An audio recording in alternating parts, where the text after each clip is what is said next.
Hi,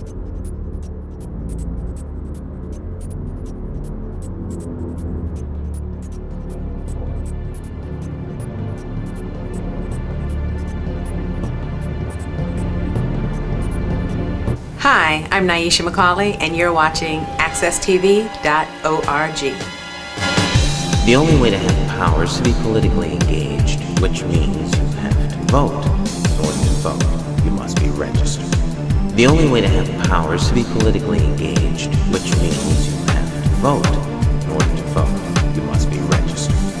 The only way to have power is to be politically engaged, which means you have to vote. In order to vote, you must be registered.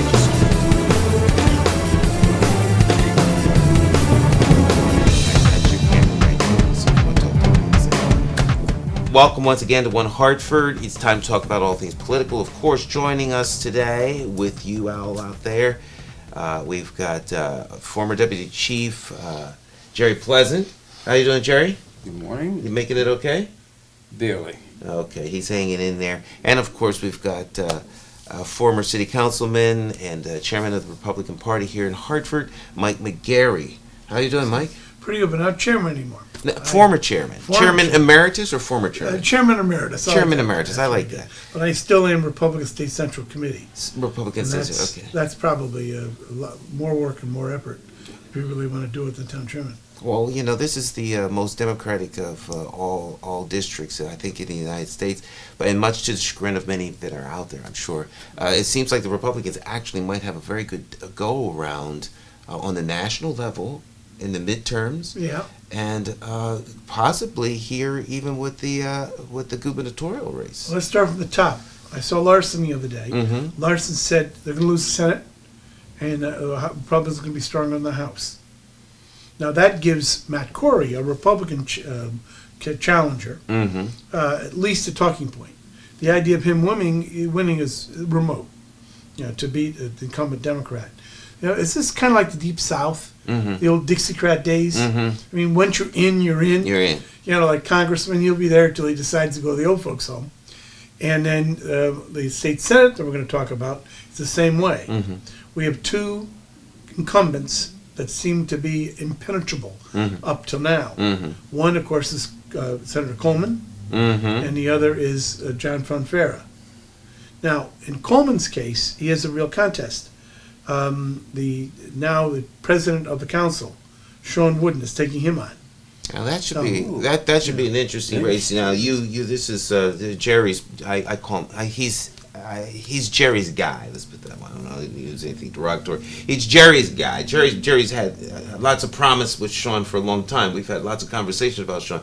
So what have you heard? Have you had conversations with the council president? No, I haven't. Not recently. Are you falling out of favor? No. He's a busy man, and you have to give him space. Space. Yeah, but we're entering an era where I'm quite sure many of us would like to have a conversation with him to find out where he stands on these new things. Well, by the time you have that conversation, the election will be over. Well, let me tell you what's important. Few people even know who the state senator is, all right?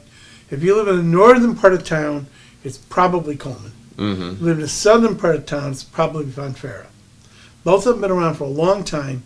Both of them have risen. Let me tell you, people ask me about politics. How can I get involved? There's three ways. Number one, have a lot of money. Mm-hmm. Then Linda McMahon, you can get involved in a minute. Number two, have an big family or ethnic background, Mm-hmm. right? You got to, whoever you are, West Indian or Irish, whatever, have a family that's connected ethnically. Third way is hang around long enough. Mm-hmm. I'm a victim of that. Mm-hmm. I hung around, I was town chairman. I hung around on Republican State Central. Hung around and run for the mayor. Mm-hmm. So you hang around long enough, guess what? And everybody else will die. Fall off, and you wind up being... Well, that's happened to Fonfara. Mm-hmm. Now he is a major mover on the bond commission, meaning the real money. Right. The budget's one thing, but it's very restricted Mm-hmm. between pensions and benefits and things you got to do and lights and all that. The budget's always very restricted. Look at Hartford. Mm-hmm. But the bonding is the open door to just about any project. And you see all kinds of odd projects come up very quietly. You go bonding commission, and they zip through. And all of a sudden you've got a new bridge, or road work, or a new playground, or all kinds of things. So very powerful. Right. Busway. Yeah, okay. Then other one, let's take Coleman. Coleman is, I think, chairman of the Judiciary Committee. Yes. Yeah. Now that's again, he's been there a long time, and all the other ones have come and gone. So if you look at the power, judiciary and bonding, plus the other committees that they're on and the other influences they can have. So you get two very powerful state senators. Now let's talk a little bit about this whole state senate thing, because Eric was somewhat coy, if we could be frank, in terms of whether or not he wanted to even run. Sure. And so I think that had he made his intentions known a little earlier, some of the people that are running against him may not have done so. So there was a little controversy over the fact that Sean was going to run against Eric, but really it seems as though that there's politically speaking plenty of stuff to go around. But having said all that, I would as politics goes, it would be good for Hartford to have two people in such key positions, because then they could bring to bear resources elsewhere. How important is the state senator?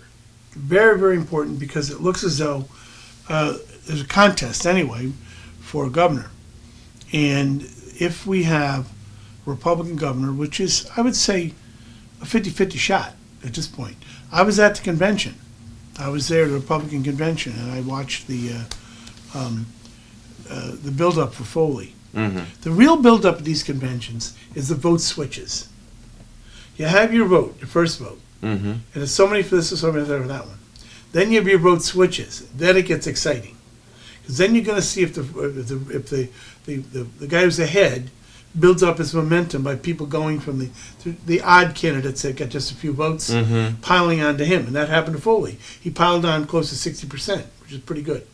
Then you had McKinney, who was just short at 13.79 or something like that. Then enough switches, I think, many people think, Foley told some of his delegates that were in his pocket, I got plenty. Go to McKinney, put McKinney in a race, taking the wind out of Bolton's sails. And that's exactly what happened. Bolton came in at 22%, McKinney 17 point something percent. Neither amazing amounts, just barely under the wire, both of them. So that does not fare well for their efforts.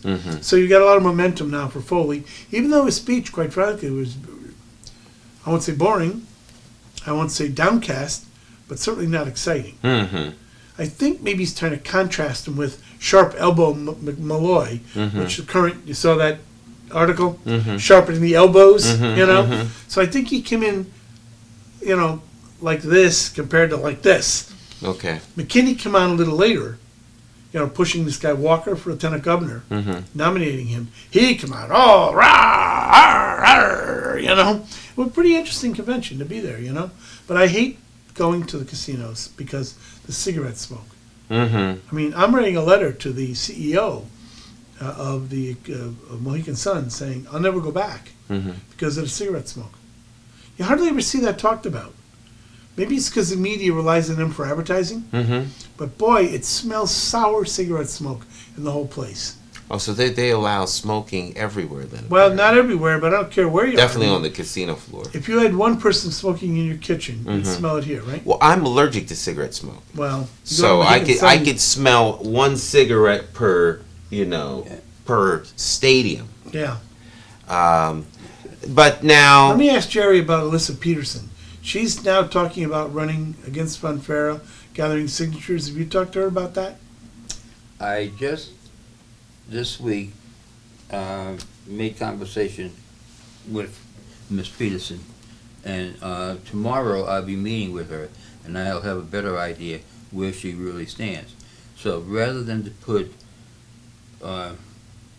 words in her mouth or make statements that she may not favor, I'll wait until after I speak with her. I really don't know her, so I can't put her too high up on a pedestal, but she's on the pedestal, and she may make a very good candidate. Well, I think she would make a good candidate. I mean, one thing about Alyssa is that Alyssa has a lot of ideas. She's outspoken. I think some think of her as radical. I wouldn't use that term. Just shy of radical. Well, not so- I think Unabashed. You know, Sit up there, Jerry. How about unabashed? Unabashed. Unabashed. That's Unabashed. a good term. Right. Unabashed. Unabashed. Unabashed. She will say what needs to be said despite the consequences. Right. Right. And I think, quite frankly, we need a little of that. Well, at the budget hearing, she came up with a lot of good, some of them not as practical as she thought, ideas. And they weren't timed right for this budget. Mm-hmm. I mean, there were ideas that take a year. Let's hope that this new group they're putting together, which I don't think will come to anything, as I've seen it before. Mm-hmm. The idea we're going to reinvent government in Hartford. Our problem is, what do we reinvent? We're down to the point now, it's police, it's fire, it's pensions, it's healthcare, it's education. And what else is there? There isn't anything else. There ain't enough money to pave the roads. As Right. we found And the out, grand you know? list is still shrinking. Grand list is still shrinking. The emphasis on a grand list is a big mistake that we have not emphasized the grand list over the years. Well, I remember when you were running for mayor, way back, and you were talking about the grand list. I mean, this is really basic. It's how the city makes its Remember the money. contest we talked about? Yeah, the contest- innovation. We got one of those now. Right, but look, The $1 million right. contest. We actually have one. Yeah. I don't think everybody listened to us, but it's an idea that time has come. Yes. There's the whole thing. There's $1 million out there. Mhm. You get a team together. The team wins the first thing. You get a pretty good amount. Then you go to the next level. There's a certain number of teams, and they Yes. get a big amount of money. Mm-hmm. And you'll be, if your plan is right, it'll attract investors because money attracts money. Mhm. And who knows what people are coming up with. Well, that ought to be an annual event, to Well, help. it's federally, the feds gave $1 million to do it. Mm-hmm. And there's only 3 cities in the country that have that. But if it's done right, and you can get reasonable success from it, $1 million is not a lot of money to a venture capitalist if they can see some promise, if it can catch wings and start to re-energize, targeted urban areas. Well, making we're targeted. Hartford one of them. We're targeted, and who knows what's going on. Let's get back to the first now. I call it Fury in the First. Fury in the First. Now the first is John Funfair's district, right. which starts about where we are here now, Mm-hmm. in the center of the city, and goes south into Weathersfield. Weathersfield's the bulk of the vote. The geography is Hartford, but the bulk of the vote is in Weathersfield. Okay. On a state election. Now, on a national election, it's Mhm. about even or so. Mhm. But on a state election, it's much less turnout. Okay. But you've got now John Funfair is being going after by, let's say, Lisa Peterson in a campaign. Lisa's odds are, I'd say, tough. That is just like the Deep South, like talked about, like Larson's seat. Mm-hmm. It's probably one of the most solid Democratic seats, In the incumbent country. seats. Now the second has had it, its time around. You've had a lot of changes in the second over the years. Mhm. Frank Barrow's had it and lost it, and there's been Coleman has been there a long time. They've gone after him. Tim's gone after him a couple times. So that's like so. Mhm. Republicans stand little or no chance in that district. Mhm. Veronica ran a great campaign. She got 8,000 or 9,000 votes, and he got 20-some odd thousand. Mhm. Funfair the same way. Barbara Rue runs against him, but Barbara has no treasurer. Not going to get one. Mhm. Not going to raise any money. Mhm. So the odds of her winning, let's say, are slim to none. Right. Now, of all people, Rico Dents. Remember Rico? I remember Rico. Yeah. Ran a campaign in this neighborhood. Mm-hmm. Ran a very good campaign. Mm-hmm. Didn't do that well at the ballot box. Mm-hmm. Had a smidging of votes. Mm-hmm. Now he's decided to go out to the state senate race because there were a lot of people at the Capitol who don't like Funfair for whatever reason. Okay. I like John. I get along well with him. He was one of the original people who helped kick out Mayor Perry way back when. Mm-hmm. When we Republicans won, Mm-hmm. we call it the A team. Mm-hmm. Republicans and Democrats working together. Mm-hmm. He was one of the original founders of that. Well, Yeah. John has always been very helpful, at least to me. That's all. I guess as a policymaker and a policy setter, because of course he was chairman of the I think he was either the chair or the co-chair of the Energy Commission. Yes, very powerful. Energy, Yep. which has oversight of the DPUC. Yep. And so when the public access station was fighting for its fair share of the funding, John Fonfara was the one that was instrumental in making sure that legislation went forward, that the dollars that are contributed from the cable subscribers to public access actually went to the public access station, because there was a split. Half of what Hartford gave went to other towns. Oh, I didn't know instead that. of going to Hartford. So Right. they put it in a pool, and then they would split it up 6 ways. And so that all went away, and he was always very supportive of public access television. So Gerry has a That's something I didn't know, and I'm quite sure a lot of other people didn't know how that was split. well, I mean, you know, it's the inner workings of most things people don't know. That's why I think the program such as this one is important, because if people get to understand the value of some of their elected officials. Now, it's quite unlikely that John Fonfara is going to be beat. It would be very difficult for either Alyssa or Rico. or Barbara to get a even substantial vote. Right. Now, Alyssa Peterson now is a hard worker. She gets the signatures, and she goes at it in the primary. But remember, he's a monster campaigner. I watched these guys over since the 70s. I watched them all.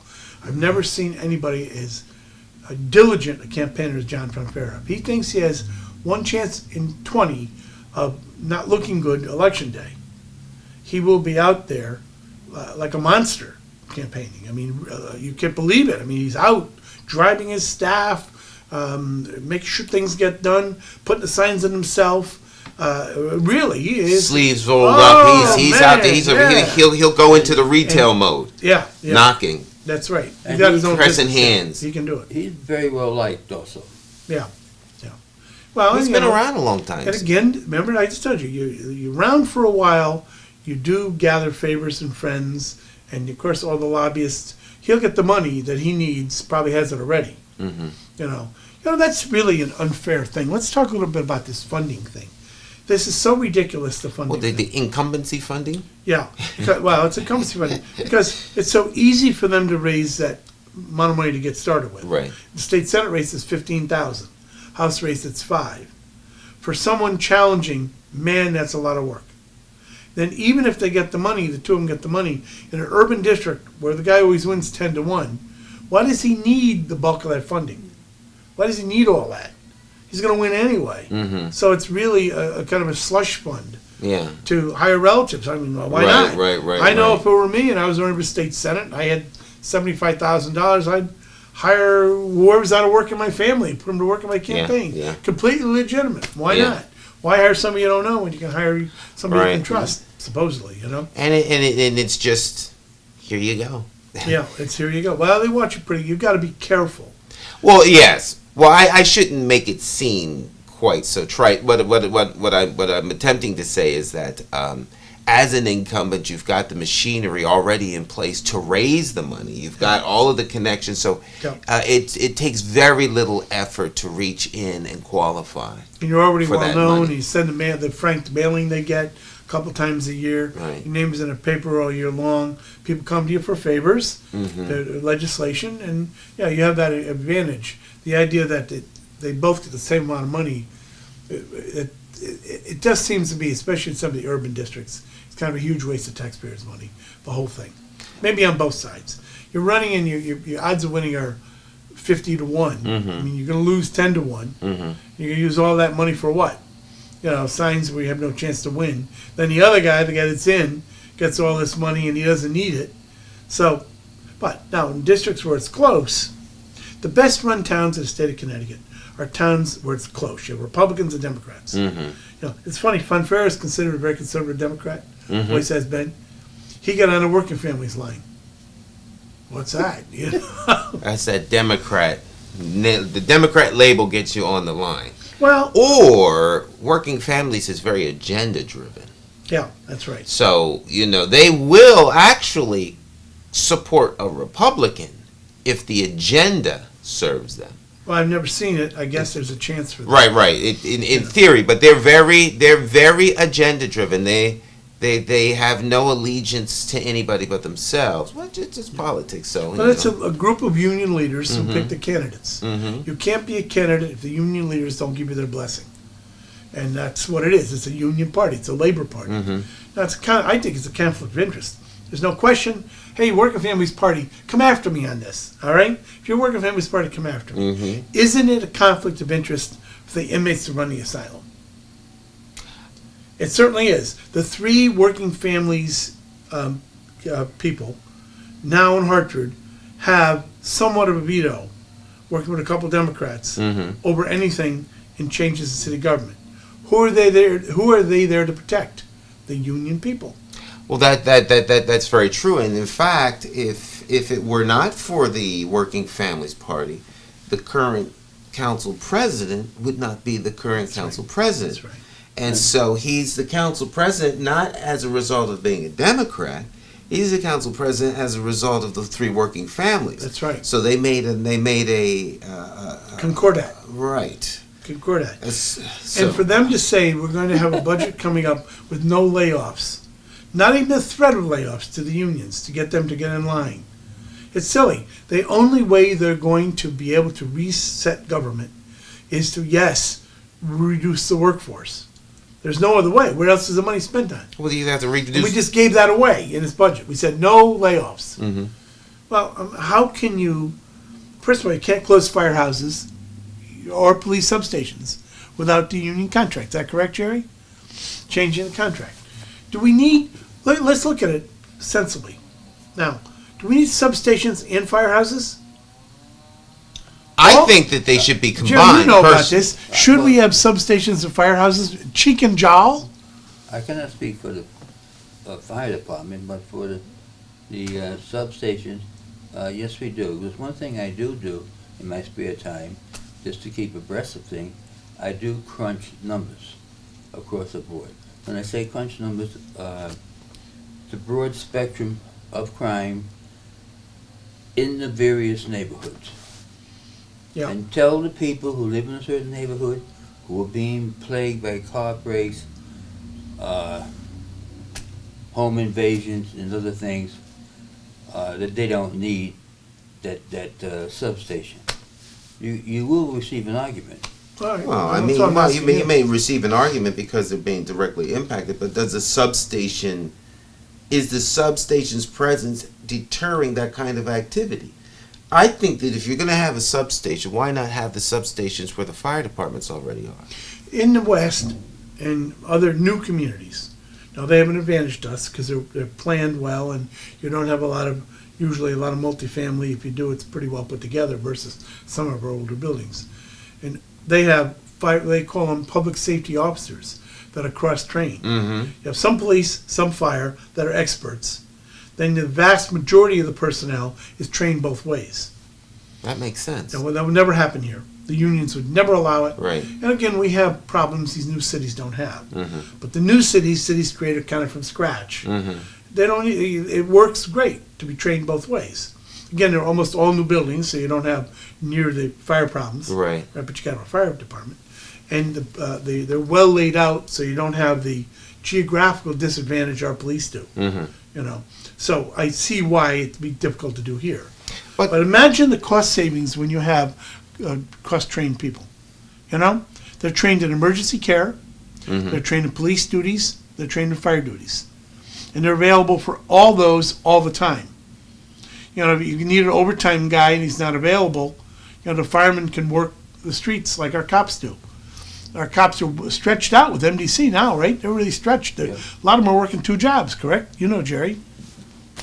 It seems like they all are working 2 jobs. Yeah. And this adds to our pension dilemma. But see Yes, what? it does. But and for those of you that have already retired, that stress on the pension is not working well. But having said that, that gets back to what Mike was saying.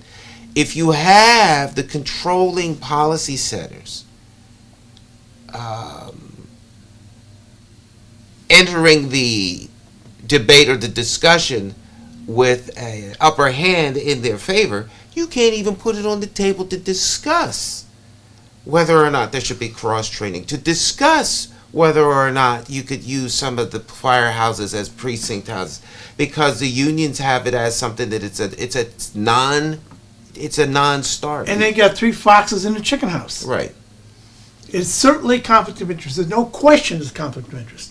The voters in the city should understand they're never going to be able to reform city government with 3 foxes in a chicken house. Well, can I do something positive? You ready for something? Yeah, let's good? talk a little bit about the Hartford Blooms. Hartford Blooms, here it is right here. Right here. It's probably the most successful thing I've ever been involved in the city.